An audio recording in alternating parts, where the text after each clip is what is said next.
titre foncier 1451 mu indi lépp titre foncier bu yàgg la nag parce que mi ngi juddu ci 1959 am ñoo xam ne ñoo ko moom di dem bañ jaay ko beneen société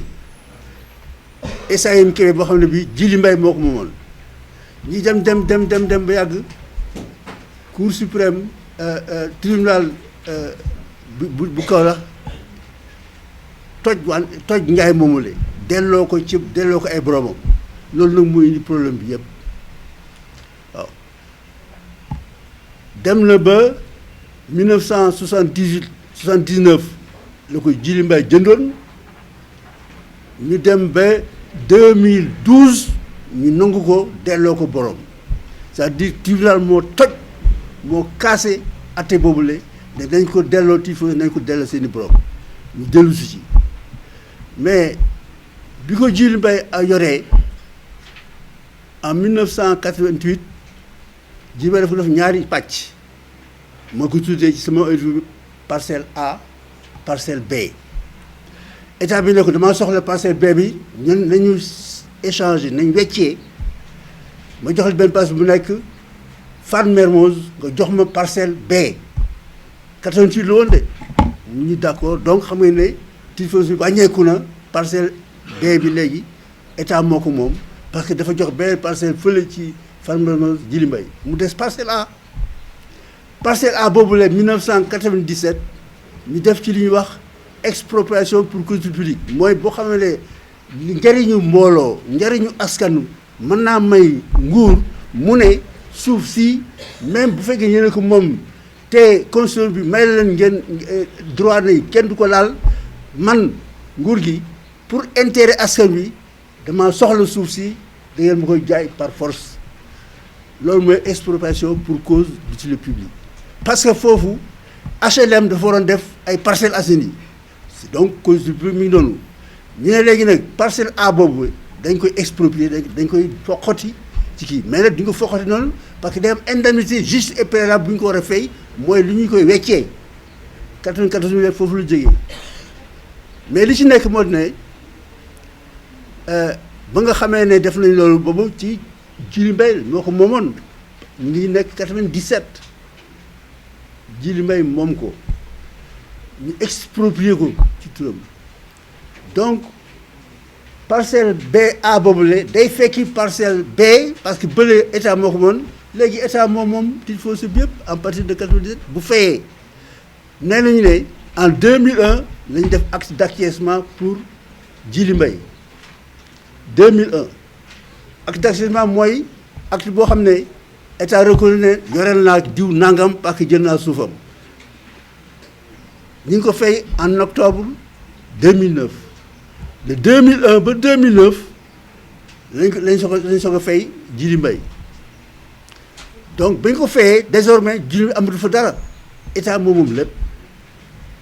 mais problème bi mooy en 1995 héritiers yi dañu dugaloon tribunal ne dañoo bëgg ñu dellu ñu suñu suuf 1995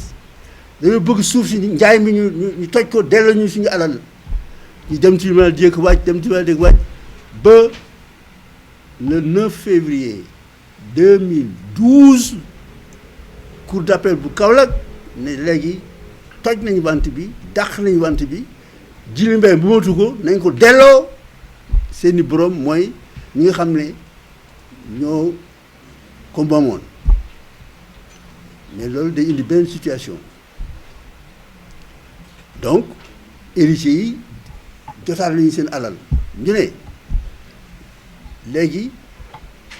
nañuy def erreur bi ñuy def mooy fàttali nañu ne foqatoon nañ ko Djily Mbaye fay nañ ko fay nañ ko ba pare xaalisam état bi moo ko moom donc léegi état day perte loolu yëpp décidé ci moomeelu héritiers yi ñu koy wax Mbengue et Ndoye ba mu demee ñuy dem ñu bëgg nag ñoom itam ñu ne comme dañu ko exproprié nañ leen fay parce que dañ ko exproprié mais foofu fii nga xam ne loolu foofu lañ juumee mooy dañu war na jëlaat procédure expropriation parce que expropriation am na loi bu koy dox bu koy régler am na décret bu koy régler mais jëluñu ko ñu dem ñu jël benn société immobilière bu ñuy wax càndum ñu waxtaan d'accord ñu dem après 2012 ba dajee en 2016 ak ku ñuy wax Tahirou Sarr mooy dama ko jaay leen ma créance bi mais créance bi ci sama xam-xam man amul parce que génnewuñ benn loi bu exproprier famille les héritiers Ndoye et Mbengue mais waxtaan nañu ba ne ba d'accord ci ne dañ koy jaay ci 2,5 milliards.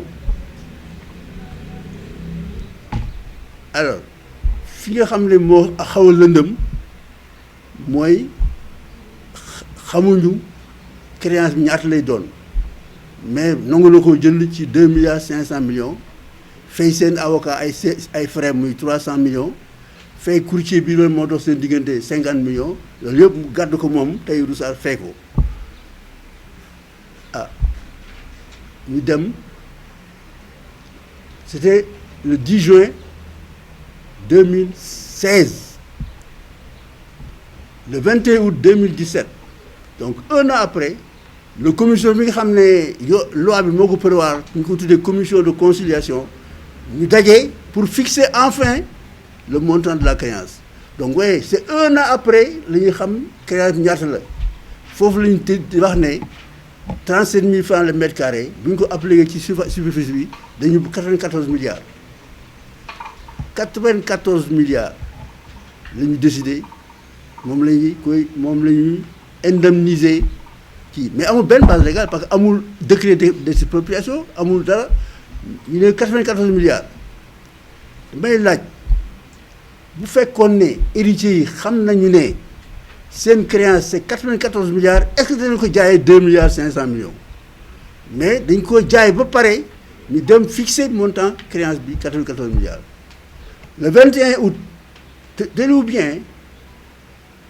le 22 août ñu yóbbu ko ci bureau de directeur des domaines le 22 le lendemain donc dañoo def PV bi à commission de conciliation ne d'accord nañ ci 94 milliards dugal ko bureau directeur des domaines le 22 c'est même 22